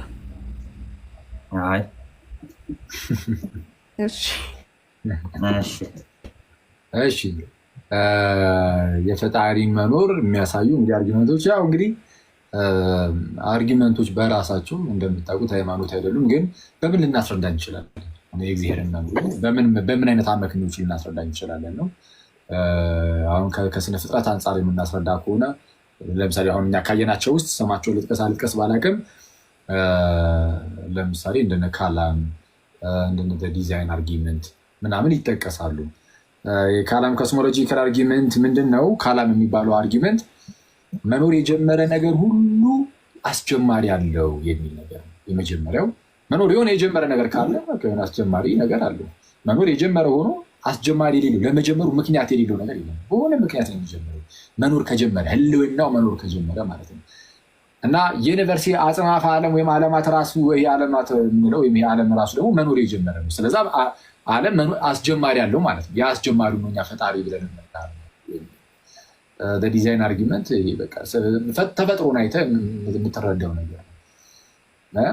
እርስ በርስ መመጋገቡን ስታየው ተፈጥሮን ማለት ሰዎች ከእጽዋት ጋር ያላቸውን ግንኙነት አይተህ በጣም የሚያስገርም ነው። እነሱ የሚያወጡትን አየር ነው እኛ እየወሰድን ያለ ነው። እነሱ ኦክሲጅን ነው የሚያወጡት እጽዋቱ የሚሉን፣ እኛ እሱን እያስገባን ነው ወደ ውስጥ። እኛ የምናወጣውን ካርበን ዳይኦክሳይድ ደግሞ እጽዋቱ እያስገቡት ነው። እርስ በርስ እንደዚህ ተመጋግበን ናችን። ወደ 8 ቢሊየን ህዝብ ዓለም ላይ ኖሩ። የ8 ቢሊየን እቺ ጣት ላይ ያለች አሻራ መለያየቱ ይህ ዝም ብሎ በአጋጣሚ የመጣ ነው ብለን የምናስብ አይደለም። የአይን አሻራም እየተባለ ኢቨን የእይታችን እንዴት ነው የምናየው የሚለው ነገር የአይን አሻራ የሁሉም ይለያያል። አይን እንዴት ነው የሚያየው? በአጋጣሚ የሆነ አይነት ነገር አይደለም ማለት አይን እንዴት ነው ፊት ለፊት ላይ እኛን ስታዩ እንዴት ነው የምታየው ነው ያልኳችሁ። ብርሃን ነው። ቀጥታ ወደዚህ ወደ አይናችሁ የውጭ ክፍል የሚመጣው ብርሃን ነው። በቃ ፒዮ ብርሃን የሚመጣው ብርሃን ይመጣና ፒፒል የምትባላለች አልኳችሁ ልጅ ቀዳዳ በሱ ውስጥ ያልፋል። በአይሪስ እየተመጠነ የብርሃኑ መጠን ይገባል። በዛች ቀዳዳ ይገባና ሬቲና ላይ ያልፋል። ቀለለት ስናደርገው ማለት ነው። እዛ ላይ ወደ ኤሌክትሪካል ሲግናልነት አልፎ ተቀይሮ በኦፕቲክ ነርቭ በኩል ወደ ብሬናችን ሄድና አእምሯችን እሱን ቀይሮት እንደዚህ ይሄን ነው የሚያያችሁ ያላችሁት ያሳየናል። አሁን ይሄ በአጋጣሚ ነው የሆነው ወይስ የሚገርም ዲዛይነር አለ እንዲህ እንድንሰራ ያደረገ? እሱን አያመለክትም ያመለክታል እና እንደዚህ አይነት ነገሮች እንድታስረቡ የሚጠይቃችሁት እነዚህ ፈጣሪ እንዳለ አመላካች ናቸው። እሺ ቀጥል። የመጀመሪያ ላይ ያልኩት ልክ ነው ማለት ነው። ላይክ ፍጡር ካለ ፈጣሪ አለ የሚለው አርጊመንት is it right? እስቲ እንግዲህ ያው ምን ያህል ሊያሰጥህ እንደሚችል አላውቅም። ናውታሹ ማለት ነው። እሺ መልስ አንናገርም ትላለህ። አይ በቃ አኪያ እንትን ያለውን እንያዝ። ሁለቱን ስፔሻሊ ጠቅሶታል አይደለ? ዲዛይን እና ካለም ጠቅሶታል። አኬ በቃ እሱን እንያዝ። ከዛ ነጥብ ደግሞ ያው ነጥባችሁን ታያላችሁ ማለት ነው። ሁለቱ ምንድናቸው? አመክንዮች ናቸው። የፈጣሪን መኖር የምናስረዳበት ማለት ነው። እኛ እሱን እንጠቀማለን። እኛ ቀጣይ ሳሙኤል አለ አለው። እሺ ጥያቄ ቁጥር 8 ሀልወተ እግዚአብሔር እውነተኛው አምላክ የክርስቲያኖች መሆኑን በምን እናውቃለን? ኦኬ እውነተኛ አምላክ የክርስቲያኖች መሆኑ አንደኛ የክርስቲያኖች አምላክ ኢየሱስ ክርስቶስ። ኦኬ ከመጀመሪያው ልጀምር። ዋናው የክርስቶስ ትንሣኤ ነው። የክርስቶስ ትንሣኤ ማለት ላይክ ክርስቶስ እነሳለሁ ብሎ መነሳቱ ሆኖ የማያውቅ ነገር ስለሆነ የክርስቶስ ትንሣኤ ላይክ የክርስትና ዋናው ኮር ነው። የክርስትና ዋናው ኮር ነው። ላይክ አንደኛ ቆሮንቶስ 15 ቁጥሩን አላውቀውም፣ ምዕራፍ 15 ላይ ክርስቶስ ካልተነሳ እንግዲያስ ስብከታችን ከንቱ ናት እንዲል ጳውሎስ የክርስትናው መሰረት በክርስቶስ ትንሣኤ ላይ የተመሰረተ ስለሆነ የክርስቶስ ከሙታን መነሳት ምናምን ዋናው እንትን ነው። ላይክ የክርስቲያኖች አምላክ ትክክለኛ አምላክ መሆኑን ማለት ነው። እሱን እንዴት ነው የምናውቀው? አንደኛ ክርስቶስ መነሳቱን በምን እናረጋግጣለን ለሚለው አንደኛ ላይክ የሐዋርያቱ በዛ ልክ ሰማዕትነት መቀበል ምናምን ክርስቶስ ተነስቷል ብለው እየሰበኩ ምናምን ያን ያህል እንትን ስቃይ ምናምን እየተቀበሉ ምናምን ባይነሳ ኖሮ ላይክ ለውሸት ዛትማች መስዋዕትነት መክፈል ወይም እንትን ማድረግ አይጠበቅባቸውም ነበር። እንትን መከራ ምናምን መቀበላቸው የክርስቶስ ትንሣኤ ሪል እንደሆነ ምናምን። ሁለተኛ ክርስቶስ ያልተነሳ ቢሆን ምናምን ነገር ስቲል ቢኖር ስጋው መቃብር ውስጥ ቢኖር ሐዋርያቶቹ ተነስቷል ምናምን ብለው ሲሰብኩ ነው። አይሁዳውያኖቹ ደግሞ አልተነሳም ብለው ስጋውን አሳይተው ምናምን የክርስቶስ ትንሣኤ ውድቅ ማድረግ ይችሉ ነበር። እሱን አልቻሉም። የክርስቶስ ትንሣኤ ላይክ ከመጽሐፍ ቅዱስ ውጪ በእነዚህ የታመነ ነው ምናምን። ሁለተኛ የክርስቲያኖች አምላክ ምንድን ነው? ላይክ እውነተኛ አምላክ መሆኑን የምናውቀው በነቢያት ተነግሮ ከዛ በኋላ መምጣቱ ማለት ነው። ከ700 ዓመት በፊት ኢሳያስ 7 ላይ ምናምን እነሆ ድንግል ጸንሳለች፣ ወንድ ልጅ ትወልዳለች፣ ስሙንም አማኑኤል ትለዋለች ምናምን ብሎ ከዛ በኋላ ከ700 ዓመት በኋላ ከድንግል ተወልዶ መገኘቱ ላይክ ትንቢት መፈጸሙ ምናምን እውነት ያደርገዋል። ሁለተኛ ላይክ ኢሳያስ 53 ላይም ህማሙ ምናምን በስነስርዓት ገልጾት ምናምን እሱን ነገር በሐዲስ ኪዳን ሆኖ ማየታችን ትንቢት መፈጸሙ ምናምን ክርስቲያኖች የነቢያቶች አምላክ እግዚአብሔር እንደነበርና ኢየሱስ ክርስቶስ ትክክለኛ አምላክ እንደሆነ ምናምን ነገር በሱ ማወቅ እንችላለን። ክርስቶስ መኖሩን ደግሞ ነገር አለ። አይ በቃ ክርስቶስ ኢየሱስ ተነስቷል፣ ጌታችን ሞቼ እነሳለሁ አለ። ብዙ ሰዎች እንዲንሆናለን ብለው አድርገውታል። ሞቼ ማለት የተለያዩ ነገሮችን ማለት ነው። ሀብታም ሆናለሁ፣ ፓይለት ሆናለሁ፣ ዶክተር ሆናለሁ፣ ገዢም ሆናለሁ ብሎ ገዢ ሊሆን ይችላል ሰው፣ የምድራዊ ገዢ። ሞቼ እነሳለሁ ብሎ ሞቶ መነሳት የሚችል ግን የለም። ጌታችን ሞቶ ከተነሳ ማለት ሞቼ እነሳለሁ ብሎ ቃሉን ካከበረ ዘንድ ሌላ የተናገራቸው ነገሮች ሁሉ የሚከበሩ ቃል ነው ያለው ብለን እንድናስብ ያደርገናል። የምርም ለካ ሰማይና ምድር ያልፋል ቃሌ ግን አያልፍም ያለው ኧረ የምሩን ነው ብለን እንድናምን ያደርገናል። እናንተ ራሳችሁ ሞታችሁ አትቀሩም ትነሳላችሁ ካለን እናምነዋለን ጌታችን። ለምን እሱ ይኸው ሞቼ ይነሳለሁ ብሎ ሞቶ ተነስቶ አይደለም። ስለዛ በክርስቶስ በኩል የተነገረው ሁሉ ትክክል እንደሆነ እንድናምን ያደርገናል። እንደዚያ ሶሊድ የሆነ ነገር የትም ቤተ እምነት ውስጥ አይገኝም። ባይዚ የፈለከው ቤተ እምነት ሂድ ወደ እስልምና ሄደ መሐመድን እንድናምኑ የሚያደርገን ምን ነገር አለ ብትል እንደዚህ አይነት ሶሊድ የሆነ ነገር ከየትም ሊመጣ ይችላል። ወደ ሌሎቹ ዓለም ላይ ወደ የትኞቹም ሃይማኖቶች ክርስትና ጋር ስትመጡ ግን እንዴ ሞቶ የተነሳ የተናገረው ነገር ይታመናል። እንዴ ሞቼ ይነሳለሁ ብሎ የምር በዛ ላይ ደግሞ የነቢያቱ ቃል አለ። ቤት እንደሚወለድ ከማን እንደሚወለድ ማለት ከድንግል እንደሚወለድ በቤተልሔም እንደሚወለድ ምናምን ይህ ሁሉ ነገር ሞቱ ስለ ስቅለቱ ተናግሮ መቶ ጌታችን ሲፈጽም ከ700 ዓመት ከ500 ዓመት እንደዚህ አይነት ዓመታት በፊት የተነገሩ ነገሮች ሁሉ ሲፈጸሙ አይተናል። ኧረ ክርስቶስ እውነተኛ ጌታ ነው፣ እውነተኛ አምላክ ነው፣ ወይም በእርሱ በኩል የተገለጠው አምላክ እውነተኛ አምላክ ነው። እርሱ የነገረን ሁሉ እውነት ነው ብለን እንድናምን ያደርገናል። የክርስቲያኖች አምላክ ትክክለኛ አምላክ እንደሆነ የምናውቀው በክርስቶስ በኩል ነው። እሺ ቀጥል ቶሎ እንድንጨርስ። ኤሚሊ ነገረ ክርስቶስ ይቅርታ እንዴ እሰማለሁ። ኔትወርክ ስዊች ስላደረኩኝ እያተቆራረጠ እንደሆነ ቼክ ላድርግ። ይሰማል? ትሰሚያለሽ? ማነው እያወራ ያለው?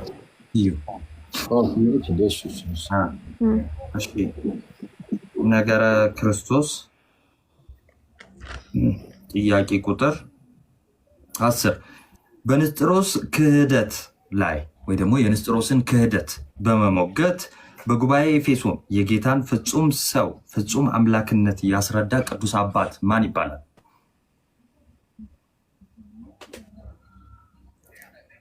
በንስጥሮስ ክህደት የንስጥሮስን ክህደት የሞገተ በጉባኤ ኤፌሶን የጌታችንን አንድ ባህሪ አጉልቶ ያስተማረ አምላክነቱን ፍጹም አምላክ መሆኑን ፍጹም ሰው መሆኑን በስፋት ያስተማረ የቤተክርስቲያን ቅዱስ አባት ማን ይባላል?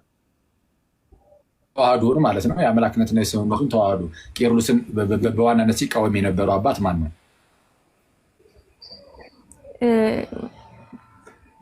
አትናቲዮስ ነው። አትናቲዮስ አምናት ሹር ግን ዩናት ሹር ቆይ በምን ጉባኤ እንዳልኩሽ ላስታውስሽ። በጉባኤ ኤፌሶን። እሺ ካልክ በኋላ እዚህ ከመለሰችውም ላይ የተወሰነ ቀንስባት አባ።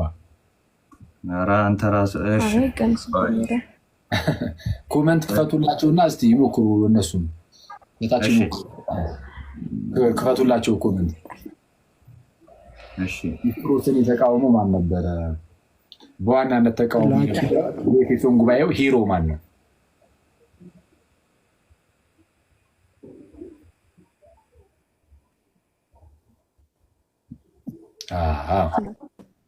ቄርሎስ ነው። ኧረ እባክሽ ቄርሎስ ነው። አኪ አምልጦ እኮ ቄርሎስን የተቃወመው ብለህ እንዴ? ቄርሎስን የተቃወመ አልኩኝ እንዴ? ንስጥሮስን የተቃወመው ያው ንስጥሮስን ለማለት ነው። ግን ቄርሎስ አንደበት ላይ ስለነበር ቅዱስ ቄርሎስ ንስጥሮስን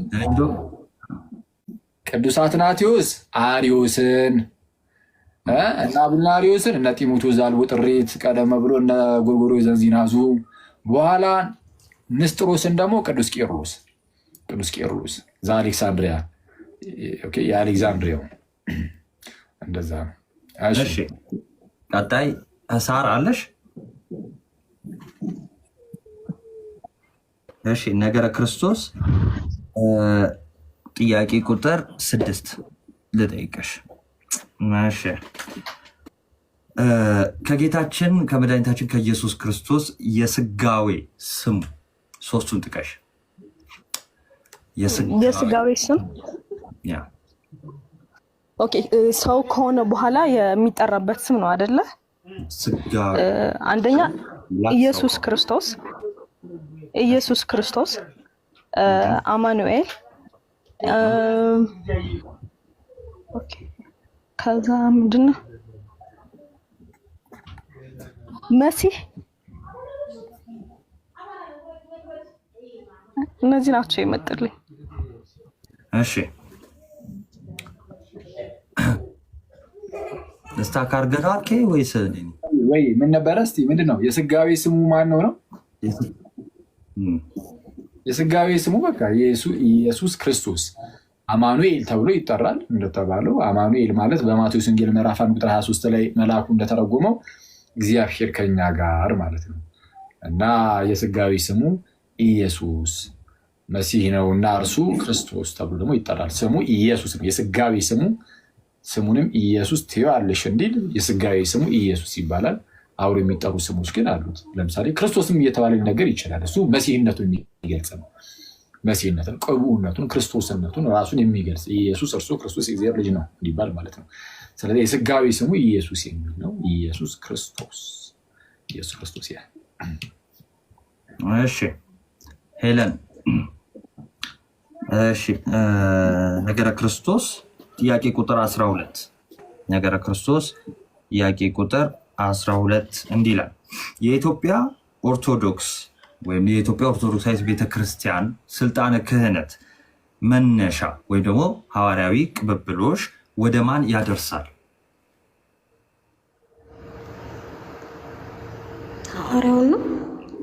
ሐዋርያዊ ቅብብሎሽ ስልጣነ ክህነቱ መነሻ ወደ ማን ያደርሳል? እኮ መነሻውን ሐዋርያውን ነው። ስልጣነ ክህነቱ ወደ ኋላ ቢቆጠር ማን ጋር ኢየሱስ ክርስቶስ። ኢየሱስ ክርስቶስ ጋር ይደርሳል። ግን ከክርስቶስ በኋላ ሲቆጠር በማን በኩል ነው የመጣው? በማርቆስ ነው።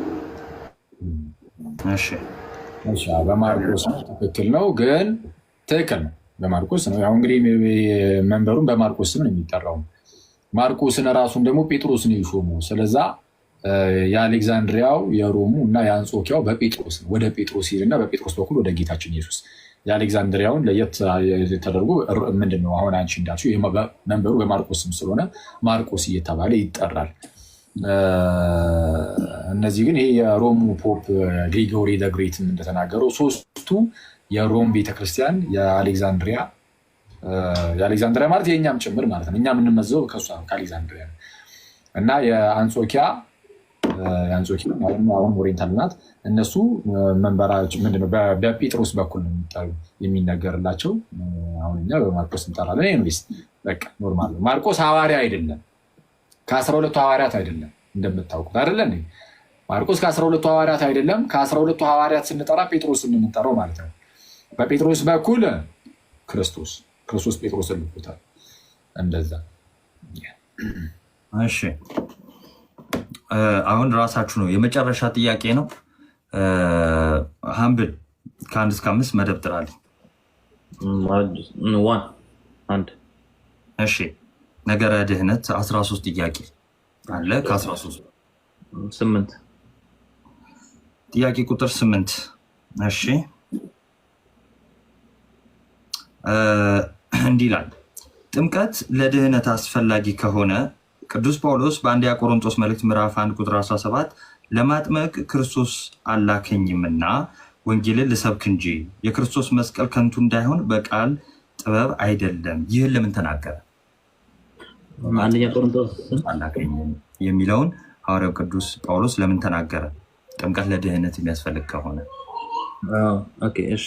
አይ ቲንክ ከእሱን ከመናገሩ አስቀድሞ በፊት የቆሮንቶስ ቤተክርስቲያን ሰዎች እኔ የጳውሎስ ነኝ፣ እኔ የኬፋ ነኝ፣ እኔ የኢየሱስ ነኝ ያሉ መከፋፈል ጀመሩ እና ቅዱስ ጳውሎስ እንትን ይላቸዋል መሰለኝ። አይ ቲንክ እንትኑ አምናሽ ሀው ኤግዛክት እንዴት እንደሚገልጸው ግን በእነሱ ስለተጠመቁ እኔ አሁን የጳውሎስ ነኝ እኔ የኬፋ ነኝ ማለት ሲጀምሩ እናንተ እንትን ያላችሁ ጳውሎስ ነው እኔ ነኝ ወይስ ኬፋ ነው ነገር ብሎ በእሱ ስም እየትንትን እያሉ ስለሆነ እሱን ተቃውሞ ነው እንጂ እንደዚ ያለው የሆነ ጥምቀት ለድነት ስለማይሆን አይደለም። ቢካዝ መጀመሪያውና አስቀድሞ የጳውሎስን የሚሉት ጳውሎስ ስላጠመቃቸው ነው እና ሪዝን ጳውሎስ ያጠመቃቸው ደግሞ ለድህነት ስለነበር ነው መጀመሪያ እና በዛ እነሱ ግን የጳውሎስ ነኝ ማለት ሲጀምሩ እሱን ተቃውሞ ነው እንጂ ለማጥመቅ የተላኩት ያለው እንጂ መጀመሪያ ነው አስቀድሞ ስለጠመቀ። ስለዚህ አሁን ለማጥመቅ አላከኝም ማለት ምንድን ነው? እዚህ ጋር ማለት ለማጥመቅ አላከኝም ብሏል። ለማጥመቅ አላከኝም ለመስበክ እንዲሰጡ እንጂ ይላል። ይሄ ጥምቀት ለመዳን እንደማያስፈልግ ማስረጃ ሆኖ መቅረብ ይችላል። የማይችል ለመስበክ ስለሆነ የተላከውና እነሱም የተቃወማቸው ስለሆነ እንደዚህ ባዚ አባባላቸው ስለዛ ይበቃል። እናቱ እና ያዝ እንትኑን ስለዛ ጠቅላላ ሲል ለማጥመቅ አልተላኩም ብሎ ሲናገር የቅዱስ ጳውሎስ ዋናው አገልግሎቱ ማጥመቅ አይደለም መስበክ ነው። ለማጥመቅ ሐዋርያቱ አልተላኩም ወይ? ተልከዋል። ያው ጌታችን ኢየሱስ እኮ ታላቁ ተልእኮ ላይ እንግዲህ ሂዱ አሕዛብን ሁሉ በአብ በወልድ በመንፈስ ቅዱስም እያጠመቃችኋቸው ደቀ መዛሙርት አድርጓቸው ያዘዝኳችሁን ሁሉ እንዲጠብቁ እያስተማራችሁ እናንተ ጋር ነኝ ብሏል። ስለዚህ አጥምቁ ብሎ ልኳል። ጳውሎስ ደግሞ አይ ለማጥመቅ አልተላኩም ካለ የጌታችንን ትእዛዝ እየተላለፈ ምናምን አይደለም። እንደዛ ከሆነ ራሱ ይልቃል ጳውሎስ። ስለዚህ እንደዛ እያደረገ ሳይሆን ጳውሎስ በዋናነት አገልግሎቱ በሰዓቱ ምንድነው የእስጢፋኖስን ቤተሰቦችና የተወሰኑ ቤተሰቦችን አጥምቋል። ዛሬ ተተናግሯል። በእርግጥ ግን በዋናነት ግን እሱ ምን ላይ ነው? ፕሬቺንግ ላይ ነው። ስብከቱ ላይ ትምህርቱ ላይ ያደርጋል። ከዛን አብሮት ሌላ ሰው ይኖር የለ እሱ ደግሞ ከስር የሚያምኑትን ያጠምቃል።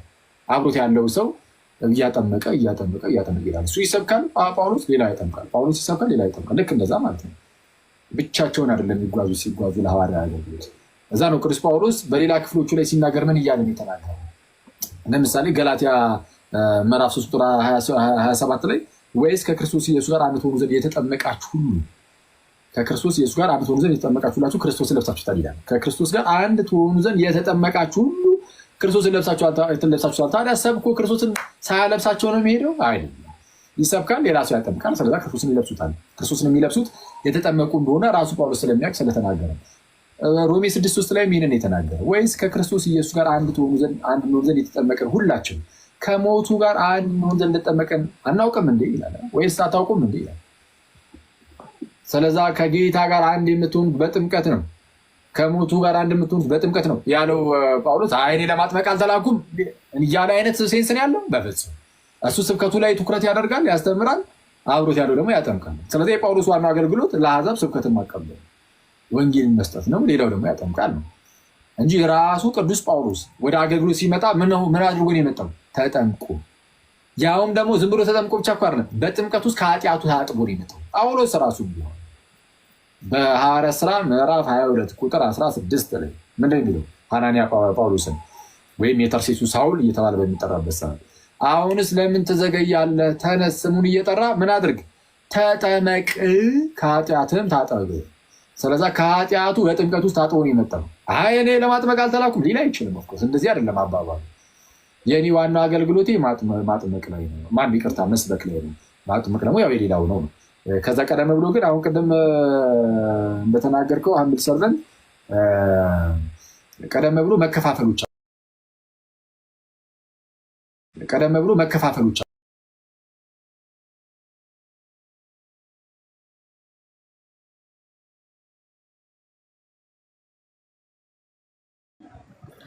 ማለት አሁን ተመልሽ ይመጣል። አሁን ተመልከቱ ጋይስ፣ ያው ወይስ በእኔ ስም ተጠምቃችኋል? በእኔ ስም ብትጠመቁ አሁን የጳውሎስ ነኝ ማለት ትችሉ ነበር። ግን የተጠመቃችሁት በማን ስም ሆነ? በክርስቶስ ስም። ስለዛ የክርስቶስ የሚሆኑት በክርስቶስ ስም ስለተጠመቁ ነው። ወይም የእርሱን ጥምቀት የኢየሱስን ጥምቀት በአብ ወልድ መንፈስ ቅዱስ የሚሆነው ማለት ነው።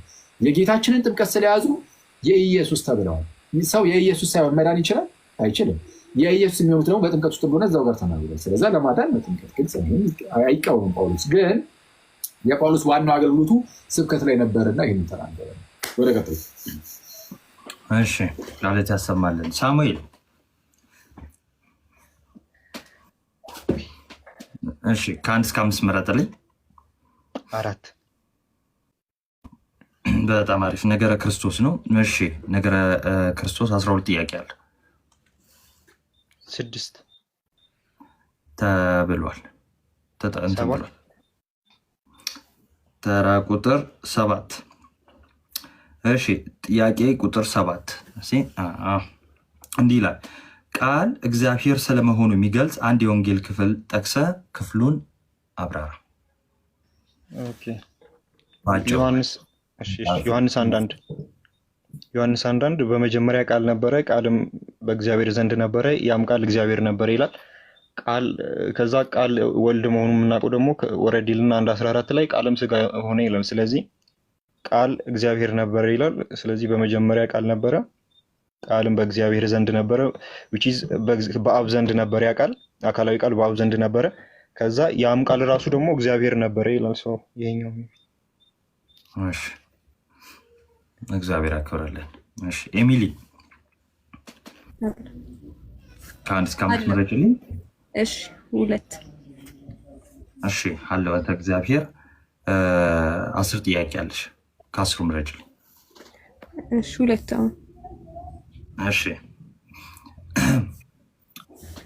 ሀለወተ እግዚአብሔር ጥያቄ ቁጥር 2። እሺ አምላክ ይኑር አይኑር አይታወቅም የሚል እሳቤ ያላቸው ማን ተብለው ይጠራሉ? አግኖቲሲዝም። እሺ እግዚአብሔር ያክብርልን።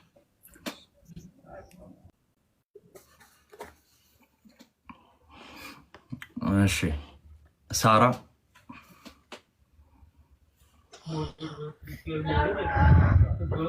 እሺ ከአንድ እስከ 5 መረጭልኝ። 2። እሺ ሀለወተ እግዚአብሔር 10 ጥያቄ አለሽ። ከ10 ምረጭ። እሺ 10። እሺ 10 ተብለው ተጠይቋል። እሺ 8 ተጠይቋል።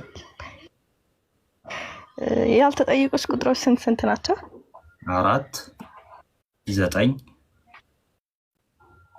በቃ 4 ይሁን። እሺ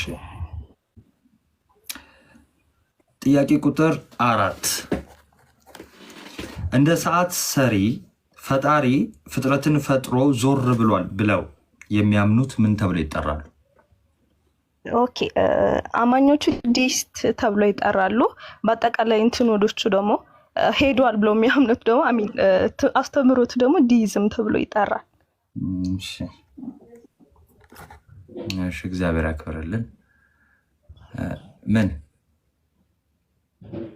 የምትለው ነገር አለ? እሺ እንዲህ ስትል እኮ ኧረ እኔ እንዳታወቀው በቃ እያልኳት ነው። መለሰች በኋላ እና ብላ ስትቀጥል ወዲህ እሺ ሄለን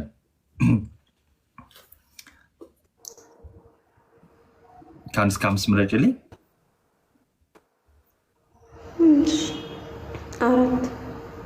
4። እሺ ነገረ ክርስቶስ 12 ጥያቄ ያለሽ። ተራ ቁጥር ንገሪኝ። 9 ተራ ቁጥር 9። እሺ የጥያቄ ቁጥር 9 እንዲህ ይላል። የጌታችንን ጾም በማሰብ ከሚጾመው የአብይ ጾም ሳምንታት የየሳምንቱን መጠሪያ ጥቀሽ። ሰወረደ፣ ቅድስት፣ ምኩራብ፣ ደብረ ዘይት 5ኛው፣ እሺ ገብርኤል፣ ኒቆዲሞስ፣ ሆሳና። እሺ አንድ ይቀርሻል፣ ትሄጂበታለሽ። ምንድን ነው 4?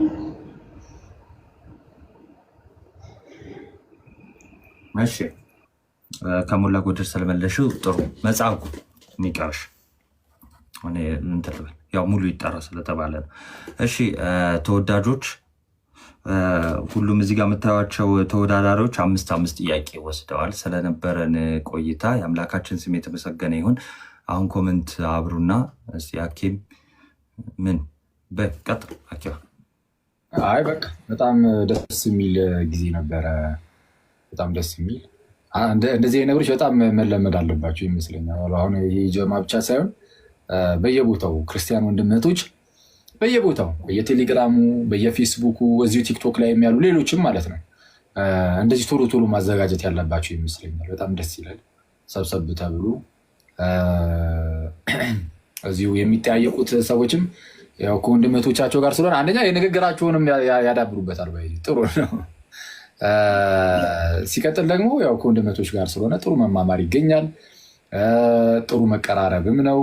ቤተሰባዊነትንም ይጨምራል። ያለውን ግንኙነት ቤተሰባዊነቱን ያንን ይሄ ሙሉ በጣም ደስ ይላል። ቆንጆ ነው እና ሌሎቻችሁም እንደዚህ በተበረቱ ጥሩ፣ ሌሎቹ የሚበረቱ። ይህንን ያዘጋጃችሁ ሰዎች ግን እግዚአብሔር ይባርካችሁ ምናምን። በጣም ጥሩ ደስ ይላል። ናቱዬ በጣም በቃ ተራሱ አደገኛ ጥያቄ አይደለ እንዴ? ኮስተር አልኳ እንዴ? ኧረ ከአምስቱ መደብ አራተኛ መደብ ከሶስት ውስጥ 12 ጥያቄዎች አሉ። የትኛውን ቁጥር ትመርጫለሽ? ኧረ አንተ ጸጋን አገኘው ነው እዚሁ ላይ እዚሁ ትቀልዳለን። ምር መመቤቴ ጥያቄ አጠያቂ ላይ በጣም ቆንጆ፣ በጣም ደስ ይል ነበረ። በቃ ሁሉም ነገር ፏ ነው። ይሄ ብቻ የህፃናት እንዴት ያውቃሉ ምናምን ያላችሁትን በውስጥ እንመክርበታለን። ህዝቡን ሁሉ ግራ ያጋባችሁበትን እንወረዋለን። ላይ ግን ጸዴ ደስ ነው። ጥያቄዎቹን በጣም ቆንጆ፣ ክርስቶስን በጣም ደስ የሚል በጣም ቆንጆ ጥያቄዎች፣ በጣም ደስ ይላል። በርቱ፣ እግዚአብሔር ያበረታት፣ እግዚአብሔር ያክብረን። እናመሰግናለን። አሁን ሰዓቱን ለመሰለኝ ወይ በጣም እናመሰግናለን። አንተም እዚህ ስፔን እንደሆነ ቁጭ ብለክ ጥያቄዎቹን እያብራራክልን ነበረ። በቃ ራሱን የቻለ አንድ ክላስ ነው ዛሬ ወሰድነው ማለት ነው። 3 ነገር እኔ ራሴ ታዘብኩ። ያው አንደኛ ትንሽ ጥቅሶችን መያዝ ብንለምድ ጥሩ ነው። ያለው ነገር ቆንጆ ነው፣ ትምህርት ይሆነናል። ለምሳሌ ክፍተት ራሴን ያየሁበትም ስለሆነ ማለት ነው። ጥቅሶችን መያዝ ብንለምድ፣ ሌሎች ደግሞ ቢያንስ እነዚህ በቤተክርስቲያን የሚታወቁ ትልቅ የቤተክርስቲያን ተርኒንግ ናቸው። ትልቅ መታየዋ ቅድስት ቤተክርስቲያን ራሷን የገለጠችበት ጉባኤያቶቹ ላይ ያሉትን እንኳን አባቶች እና የተነሱትን ትምህርቶች በደንብ ብንይዝ፣ እነዚህ ኮርኮር የሆኑ እንደገና የቤተክርስቲያን መሰረታዊ ኮርሱም ቅርብ ጊዜ ከመሰጠቱም አንጻር እንደገና ደግሞ ሐኪም ሲያስተምረው የነበረው ትምህርት ቪዲዮ ላይ ኦልሬዲ ዩቲዩብ ላይ ሎድ ስለተደረገ አዳምጡት። የመጀመሪያ ዙር ሲሆን ብዙ ጊዜ በርደኑ እናንተ ላይ ያርፋል። ምንም የመጀመሪያ ሲሆን ምን ጊዜ ብዙ ነገር እናንተ ላይ ይሆናል። ውጤቱን እንግዲህ ናቲ ያለ ሐኪም አለ በውስጥ ተነጋግረን እዛው ግሩፓችን ላይ የእናንተ ያላችሁበት ግሩፕ ላይ ኔክስት ፖስት እናደርጋለን።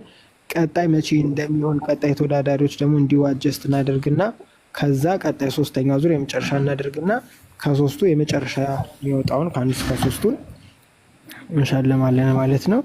ያኬ በጣም እናመሰግናለን። በእውነት ረጅም ጊዜ ቁጭ ብለን ሁለተኛውም ላይ እንደዚህ ብትገኝና ያሉትን ጥያቄዎች ደግሞ እንዲያብራራ ብትሄድልን በጣም ደስ ይለናል። አክሊልሻ የጌታ ፈቃድ ይሁን፣ እንደዛ እናደርጋለን።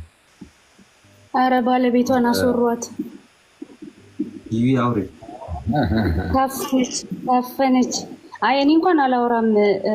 ቴንኪው ልላችሁ ነው። እናቱዬ በጣም እግዚአብሔር ያክብርልን። እውነት ወንድሜ በአጭር ጊዜ ውስጥ ነው የነገርኩት፣ ግን አክብሮ መጥተህ በጣም ደስ በሚል ሁኔታ ስለጠየክልን፣ አክሊልሻም ጊዜ ሰጥተህ እዚህ ቁጭ ብለህ እያብራራ ማብራን ስለነበርክ እና ደግሞ ተወዳዳሪዎች ሁላችሁም በጣም አሪፍ ነበረ፣ አሪፍ ፍክክር ነበረ። ያው ውጤታችሁን ሄና ተናግሯል፣ እናሳውቃለን። ሁለተኛውን ዙርም ደግሞ እንዲሁ በማስታወቂያ እንመጣለን። ስለነበረን ጊዜ የእግዚአብሔር አምላካችን ስም የተመሰገነ ይሁን። ሁላችሁንም በጣም እናመሰግናለን። ሰላም እደሩልን። ማስታወቂያ ደግሞ ቤቲ ጋር ከዚህ ስትጨርሱ አሁን ማለት ነው ቤቲ ጋር አሁን ቅድም ገስት ላይ የነበረችው ልጅ ጋር ስለ ቅዳሴ ትምህርት አዘጋጅተዋል ከነዘ ሚካኤል እና ጋር አላቸው መሰለኝ አሁን ላይ እና ተገኝታችሁ ሁለተኛው ክፍል ነው። ሁላችሁም ተካፈሉ። በጣም ደስ የሚል ሴሽን ነው። የቅዳሴ ትምህርት ነው ማለት ቅዳሴ ትምህርቱን ዜማውን ሳይሆን ስለ ቅዳሴ እየተነሳ ነው ውይይት ነው የሚደረገው። ደስ የሚል ሴሽን ነው። አምልጣችሁ ተሳተፉ። በመጨረሻ እንትን ሳላበዛባችሁ ተጠያቂዎች ማለት ነው ድንገት ኮስተር ምናምን ካልኩባችሁ በጣም ይቅርታ። እሺ የሆነ እንትኑን ቫይቡን ለማምጣት ስለሆነ ነው። ድንገት አጠያቂ ላይ ምናምን እንደዚህ አይነት እንትን ላይ ይሰማችሁ። ያው በጣም ነው የምንወዳችሁ። በጣም ደስ ይላል ይህን በማየታችን እና ይሄ ነገር መቀጠል አለበት። ይሄ የሚመለከተው ተጠያቂዎችን ብቻ ነው።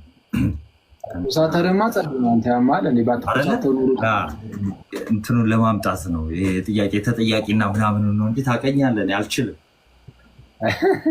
ደግሞ ስፈን ደግሞ ሌላ ጊዜ ስለምናያቸው ቪታም አዲስ ነገር አይደለም። የምናውቀው ሰው ጋር የምናወራ ነበር ይመስለው። ለዛ ምንም ሲሪየስ ብቶ እናውቃለን እንዴት ኖርማሊ እንደሆንክ።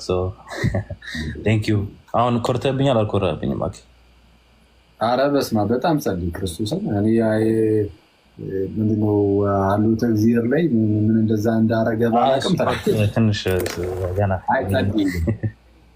በቃ ሌሎችን ስትመልስ በጣም ደስ እያለ ነበረ ሰማ ነበርና ዜሪያ ገብታ በጣም ጸንጂ በጣም ቆንጆ ነው። እስቲ ሌሎቻችሁ ስለ ታያችሁ ነሳን ምንም ማለት ምክንያቱም አንቺ ኮራሽብን ጥያቄ ኮራሽ እኮ አልመለስም እያልሽ ነው። አይመልሻለሁ ግን እኛ ላይ መኩራት አለብህ። በጣም ደስ ስላላችሁ በጣም አሪፍ። እንዴት አያችሁት? ጥያቄውን ጥሩ ነው። እንደዚህ ጥያቄና መልሱ ፕሮግራም ምናምን በጣም ይቀጥል በደንብ። እናመሰግናለን ደግሞ እድሉን ስለሰጣችሁ በጣም። ሳሚስ እንዴት ነበር? ቶሎ ቶሎ አጠር አጠር አድርጋችሁ ተናገሩና እንሂድ ወደዛ። ደስ ይላል በጣም ላይክ እኛም ለመመለስ ብቻ ሳይሆን ሌሎቹ ሲመልሱ ምናምን እየተማርኩ ምናምን ስለነበረ ደስ ይላል ምናምን ይቀጥል ነው ብሎ እናንተም ስላገኛችሁ ምናምን በጣም ደስ ብሎኛል። ቴንክ ዩ በጣም ቴንክ ዩ። እሺ ሳሪቹ። እሺ መጀመሪያ በጣም ነው የማመሰግነው ሁላችሁንም ስለሰጣችሁ። የተማርኩት ነገር ቢኖር ያው ከዚህ የበለጠ በደንብ ማንበብና መረዳት እንዳለብን ነው። በተለይ ደግሞ መሰረታዊ የቤተክርስቲያን አስተምህሮት የሆኑት ነገራቶች ላይ ያው ይህንን እድል እንድናገኝ እንድንማር ስላረጋችሁ ደግሞ እግዚአብሔር በጣም አብዝቶ ያክብርልኝ። አመሰግናለሁ። አሜን አሜን። ሄሉ ምርጥ ሰው። እሺ እስካሁን ድንገት መሀል ላይ ገባ ብለሽ እኛስ ምርጥ አይደለንም እንዳትዪ። ምርጥ ናችሁ ሁላችሁም። እሺ ቀጥይ። ከድንጋጤ ውጭ ቆንጆ ነው፣ ያስደነግጣል እንጂ። ይሁን። መልካም መልካም፣ አሪፍ። ስለዛ ውጤታችሁን እዛው ይነግሯችኋል የቴሌግራም ግሩፑ ላይ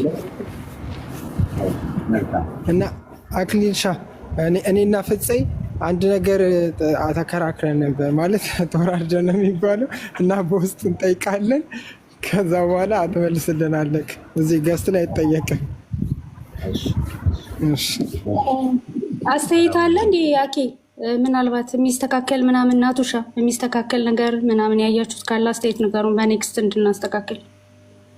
ቆንጆ ነው ካለ በቃ በውስጥ እኔ በውስጥ ለመውጣት ልትሮጥ ነው። በስመ አብ ቻው። እሺ ሰላም ዋሉ።